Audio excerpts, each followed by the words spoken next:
블록체인 세상 여행하기, 그리고 스티브 잡스도 몰랐던 크리에이터 이코노미의 저자인 김현우 대표님을 모시고 저자 인터뷰를 진행하도록 하겠습니다.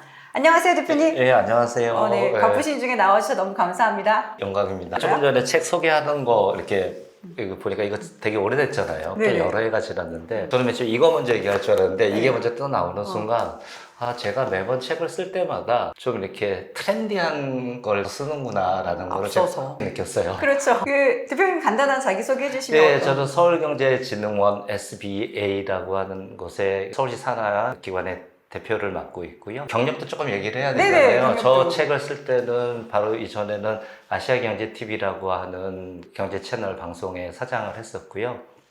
보스턴 인베스먼트, 보스턴 창업투자로 가는 투자회사를 되게 오랫동안 경영을 했었어요. 회사를 만들었을 때가 2004년이었는데요. 2004년.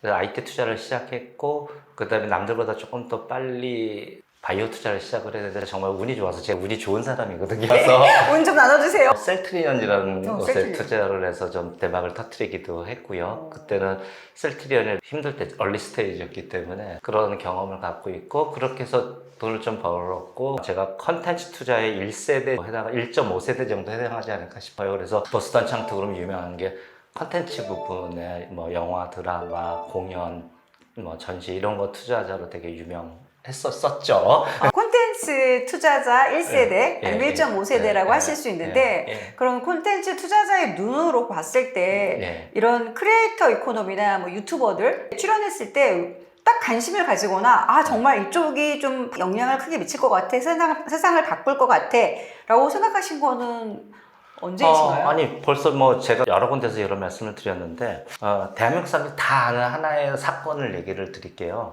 지난번 대선 후보 토론회 때요. 우리가 잘 아는 레거시 미디어의 대표인 공중파들의 대선 후보 토론회보다 어떤 특정 네네, 프로를요. 네네. 예, 그 3프로TV라고 하는 거에 대선 후보 토론회가 이 일반 사람들한테 훨씬 영향을 많이 미쳤잖아요. 네네. 다음날 난리가 났었죠. 그런 것처럼 기존의 레거시 미디어 체제하고 좀 다른 이런 1인 미디어들, 크리에이터들이 만들어내가는 이런 1인 미디어들이 경우에 따라서 더 큰 영향력을 미치는 세대로 바뀌어버렸어요. 그런데 영향력도 중요한데 더 큰 게 있어요. 들어가는 코스트예요. 효율성이에요. 시청률과 같은 목적을 달성하기 위해서 투자되는 비용들이 예를 들어 조금 전에 말씀드린 3프로TV가 다음 달부터 다다음 달부터 뉴욕에서 이제 같은 콘텐츠를 방송을 시작을 한다 그러는데 그거를 기존의 레가시 미디어 시스템에서 하려면 돈이 수백억 갖고도 꿈도 꿀 수 없는 일이거든요. 근데 이렇게 그거를 꿈꿀 수 있는 뉴 미디어의 시대가 왔고 거기에 문법들은 좀 다르다. 그 문법의 한 가운데 핵심에 들어있는 게 바로 이 크리에이터들이다 라는 거죠. 그래서 그거를 발견하고 그들을 많이 만나면서 누가 크리에이터가 되지? 뭘 먹고 살지? 어떻게 발전하지? 그리고 이들 사이에 룰이라는 것들이 있어요. 몇 가지. 그 룰이라는 것들, 소위 말하는 컨텐츠가 많이 알려지고, 여기서 영어로는 떡상이라 그러더라고요. 네네. 떡상을 하고, 그런데 그것만이 아니라 그러면은 구독자들이 어떻게 떨어져 나가고, 그걸 다시 보충하는 방법 뭐고, 이런 것들에 대해서 방법론과 얘기하는 게 다 다른 거예요. 그래서 그들을 많이 만나고 보면서, 이렇지 않을까라는 공통분모들을 조금 정리해 봤어요. 그리고 나름대로 방법론도 제시해 봤고, 그러다 보니까 이게 이렇게 하나의 책으로 나오게 됐네요. 실제로 이제 많은 크리에이터들을 직접 만나셔서 이야기도 나누고 또 고충 사항도 듣고 뭐 그러셨는데 기억에 남는 대표적인 크리에이터들 몇 분만 소개 좀. 되게 인상적인 크리에이터들이 몇 명 정도가 있는데 그 중에 한 명은 서울대 대학원 나와서 연구소에서 잘 나가는 연구원 하다가 갑자기 어느 날 유튜버가 된 거예요. 근데 심지어는 아버님은 한국은행 임원이셨어. 형제들은 다 서울대 나와서 뭐 잘 나가고 있어. 근데 갑자기 유튜버가 된다 그래. 내가 아버지였으면 어떻게 했을까라는 생각이 드는데 그 친구 지금 너무 잘하고 있는데요. 이 책에 소개돼 있는데 그 친구의 특징은 뭐냐면 그 친구가 데이터 사이언스를 전공했거든요. 그러니까 그 친구에서 얻어낼 수 있는 임플리케이션은 뭐였냐면 계속 고객하고 소통을 하는데 트렌디한 걸 계속 컨텐츠가 바뀌어가는 거잖아요. 유튜버들 방송국하고 차이점이 이런 거거든요. 방송국은 내가 기획을 해서 물론 많이 듣습니다. 요새는 많이 듣고 실시간으로도 보조적으로 채팅 이용해서 방송을 하는 방송도 융합된 방송이 최근에 나오기 시작했는데 옛날에는 소위 말해서 엘리트 기획자들, PD들이 컨텐츠를 해서 시청자한테 뿌리게 되면 그게 먹힐 수도 있고 안 먹힐 수도 있었는데 1인 크리에이터들은 끊임없이 시장의 트렌드를 파악해서 그걸 컨텐츠에 반영을 해야 되거든요. 근데 이 친구가 맨 처음에 빌드업 해가는 과정에서 데이터 사이언스를 전공했으니까 자기가 처음에 이렇게 몇 명이 모였을 때 그 다음에 어떤 콘텐츠를 더 붙일까 이렇게 했을 때 그 당시 유행하는 키워드들을 반영해가면서 계속 가는 그런 점들이 좀 다른 유튜버들하고 또 달랐죠. 그러니까 유튜버마다 특징이 다 다르고 성공하는 방법이 있는데 대원칙 하나 제가 미리 말씀드리면 과거에 성공하는 유튜버의 공식들이 내일도 오르냐 그렇지 않더라는 거예요. 물론 그 책에서 많은 방법론들과 정리들을 공통점 끄집어내서 정의를 해서 이거야라고 얘기하고 있지만 이 얘기조차도 다음 주 틀릴 수 있는 곳이 이곳이다. 근데 그 트렌드를 잘 잡아내는 방법 중에 하나를 이 친구는 대학원에서 데이터 사이언스를 전공했기 때문에 그걸 잘 캐치업을 해나갈 수 있었던 그 유튜브가 되게 기억이 나고요. 그 다음에 또 한 유튜버는 너무너무 하고 싶은 거예요. 밤마다 유튜브를 찍는데 이불을 정말 2겹, 3겹 덮어쓰고 한여름에도 그렇게 유튜브 촬영을 자기가 했던 기억이 있다는 얘기가 좀 인상이 남았고요. 또 한 유튜버는 몇몇 에피소드들이 많은데 저랑 이렇게 인터뷰를 하면서 조금 울기까지, 약간 눈물이 맺히기까지 했는데 그 친구 사연도 좀 재밌었어요. 그리고 이 친구 얘기 중에 좋은 얘기만 좀, 이 친구는 서울의 좋은 대학에서 아랍어를 전공했어요.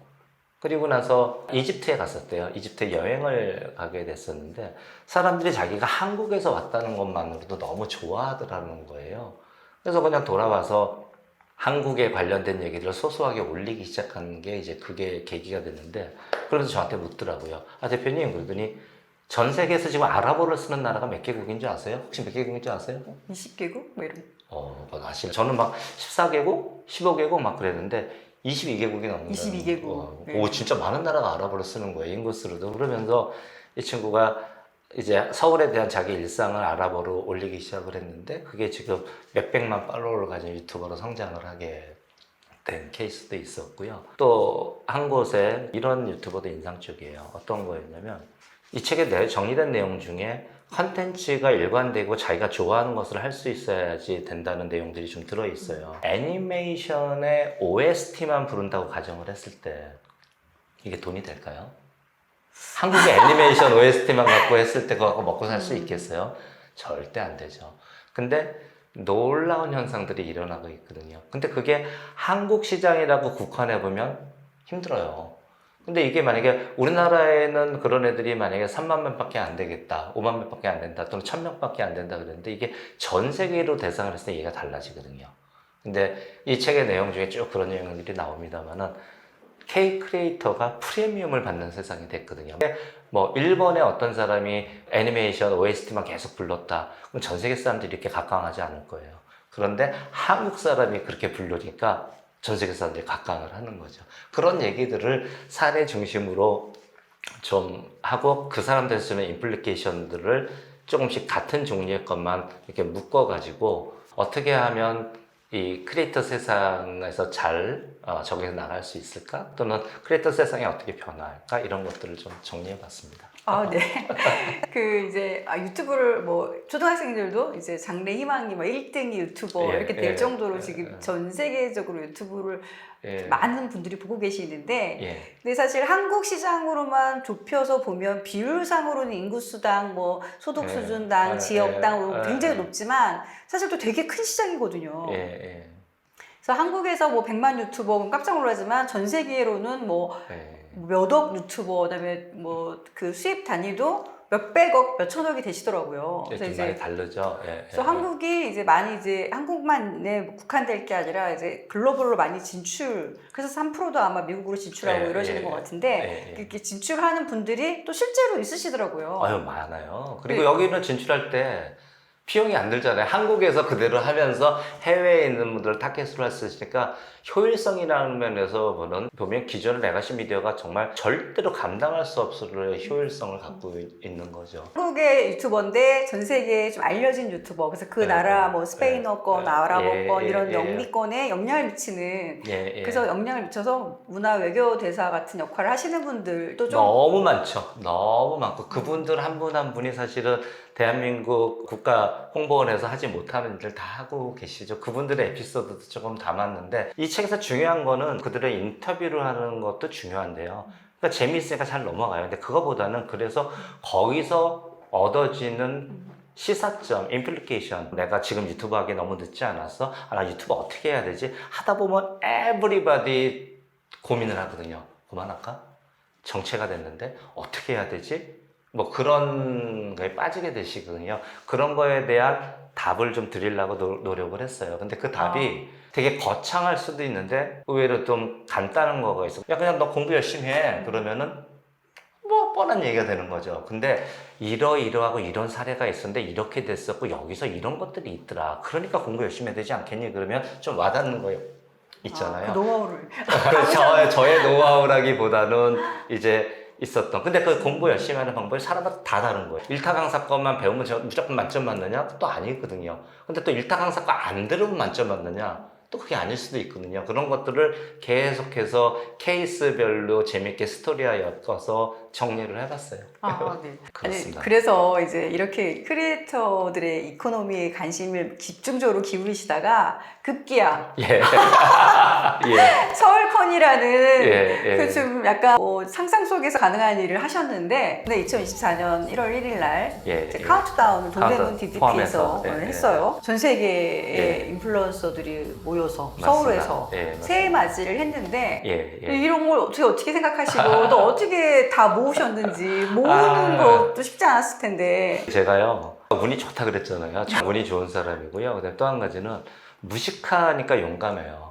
그리고 저는 학교 다닐 때부터 고등학교 졸업하고 대학교 갈 때 카페에 앉아갖고 저희 때 다방이었는데 껄렁껄렁하게 다방에 앉아서 야 우리 겨울방학 때 알바해야지 뭐 할까 뭐 이런 얘기하고 있을 때 저는 그게 너무 답답한 거예요. 그냥 바로 나가서 그냥 그 리아카 사고 철공 가서 뭐 맞춰고 군고구마 장사를 바로 시작을 했거든요. 그거 논의하고 있을 시간이 아깝잖아요. 실행력 엄청 빠르시네요. 그걸로 제 평생 살았어요. 뭐 하나 딱 꽂혀서 실행해야 되겠다 싶으면 머릿속에 온통 그렇게 지배하거든요. 그리고 꼭 이렇게 잘 하는데 서울콘이라는 생각은 어떻게 하게 됐냐면 이렇게 인플루언서를 계속 만나고 크리에이터들을 만나다 보니까 여러 가지 생각이 있었는데 처음에 시발은 인플루언서하고 좀 다른 곳에서 시작이 됐어요. CS 아시잖아요. 네, 전 네, 세계적인 네. 박람회잖아요. 네. CS 주관인데 CS로 서울에 있는 기업들을 막 이렇게 데리고 CS를 해마다 가니까 많은 기자분들 또 많은 이런 관료분들 많은 주변의 비즈니스맨들이 한국이 이제 대단한 나라인데 한국도 전자제품 IT 한국이 이건데 한국에도 CS 같은 게 있어야 되는 거 아니야? 정말 많이 받았어요. 그래서 CS를 조사를 했어요. 그랬더니 그리고 나름대로 생각을 했더니 CS가 성공한 이유가 몇 가지가 있더라고요. 첫 번째는요. 67년도에 뉴욕에서 CS가 시작했어요. 오래됐네요. 오래됐죠. 그 몇십 년 동안 CS 하나 갖고 50년 넘게 50년 넘게 정말 전 세계를 트렌드를 리드하면서 돈도 많이 벌고 CTA라고 하는 협회인데 거기서 주관을 하거든요. 왜 성공했지? 이렇게 보니까 생각해 보세요. 67년도에 뉴욕의 라이프 스타일. 그때 처음으로 전자레인지가 나왔고 칼라 TV가 가정에 보급되기 시작했고 한번 생각해 보세요. 그렇죠. 워너비잖아요. 뉴욕에서 그게 열리면 그때 가전 박람회였으니까 가고 싶은 거예요. 그때 그곳에서 열리는 게 전 세계가 동의가 돼야 돼요. 수긍이 돼야 돼요. 그래야지 가죠. 근데 보세요. 우리나라에서 그럴 수 있는 건 뭐 있어요? 반도체. 전 세계가 동의가 되죠. 근데 반도체는 두 번째 조건을 성립하지 못해요. 확장성이 없어요.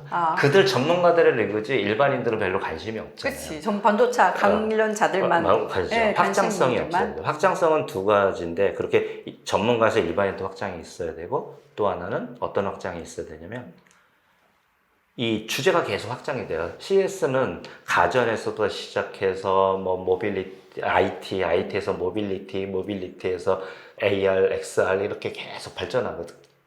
확장성이 일관되게 되잖아요. 반도체는 그렇게 확장성이 있기가 어렵다. 그래서 안 되는 거예요. 이렇게 할 수 있는 건 뭐냐면 자동차가 있어요. 한국 자동차 너무 잘 만들잖아요. 한국. 그래 자동차 갖고 하면 되는데 그렇게 하려고 봤더니 세 번째 조건인 역사성을 갖추기가 힘들어요. 무슨 얘기냐면 상해나 프랑크푸르트가 너무 잘하고 있어.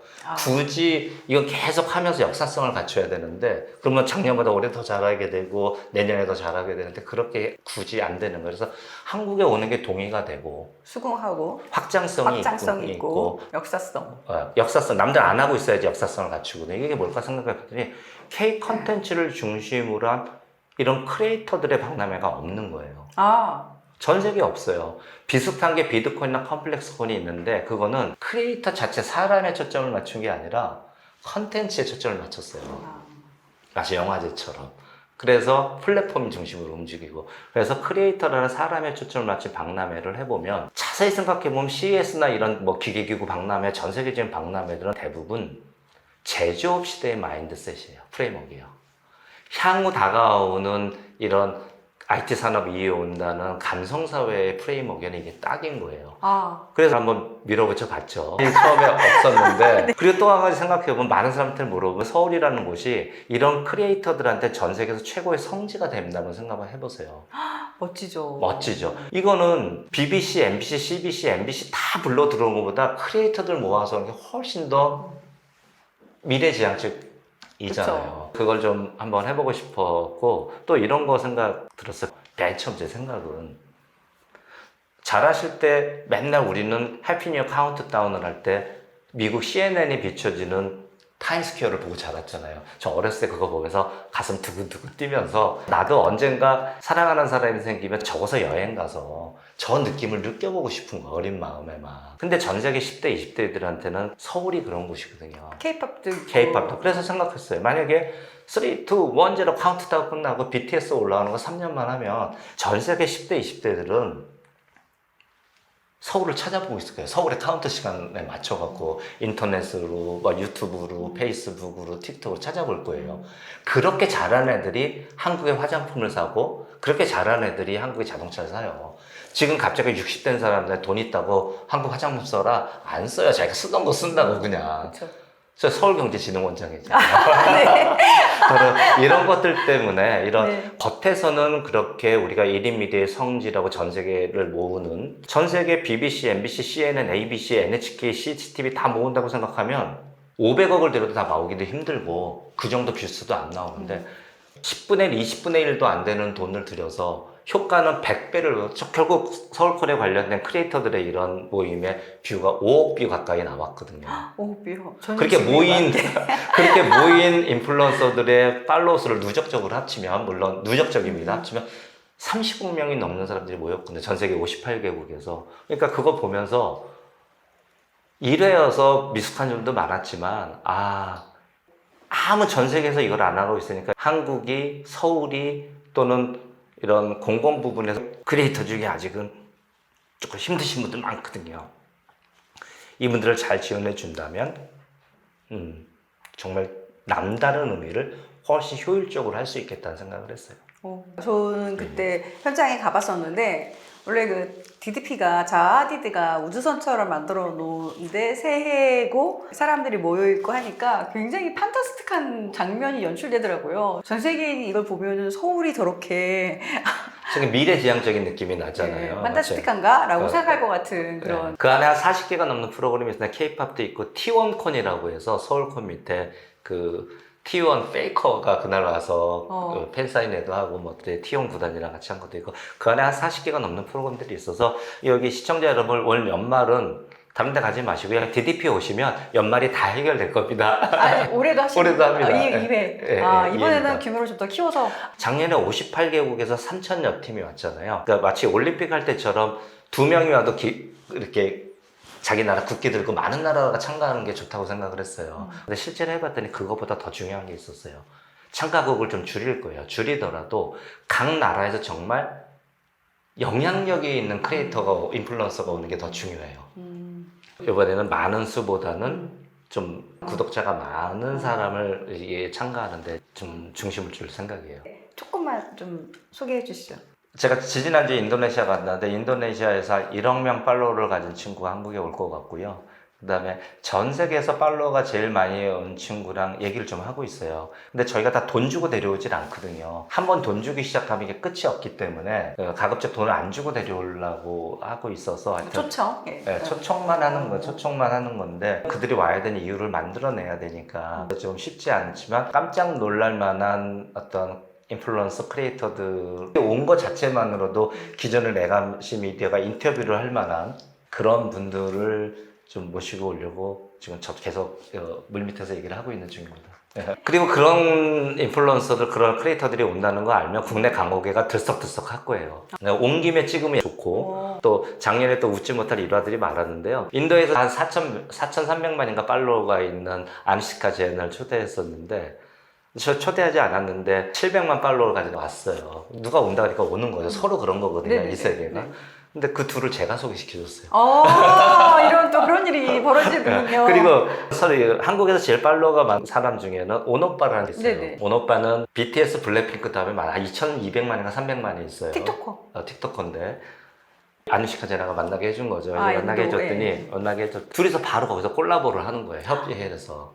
그래서 서로 영역이 다르니까 이런 식으로 서울콘에서 또 그런 인플루언서들이 온다고 하니까 그 인플루언서를 보고 싶은 인플루언서가 오고 그 사람들이 오니까 또 축제장이 오니까 일반인들도 오고 그래서 하여튼 연말에 DDP 일때가 들썩들썩 했었는데 올해도 한번 그렇게 해서 어디 멀리 가실 필요 없습니다. 한국이 서울이 DDP가 제일 핫합니다. 전 세계에서 엄청난 팔로워를 갖고 있는 인플루언서들이 또 이렇게 결합이 되면 다 서로 껴서 엄청난 제가 한 일인데도요 끝나고 나서 야 신기하다 라는 생각을 많이 했고 이게 2회 3회 4회 갈수록 앞으로 전 세계 크리에이터 이코노미는 이 세계가 줄어들진 않을 거잖아요. 늘어나면 늘어났지. 왜냐면 효율적이잖아요. 저비용이고 기존 레가시 미디어 대비해서 그러다 보면 그 컨텐츠를 만들어내는 크리에이터들이 점점 더 중요해지고 그 세계는 점점 더 발전할 건데 그러면 서울콘은 어떻게 될 거냐면 점점 더 발전하게 돼요. 연말에는 서울에서 연말은 서울에서 새해도 서울에서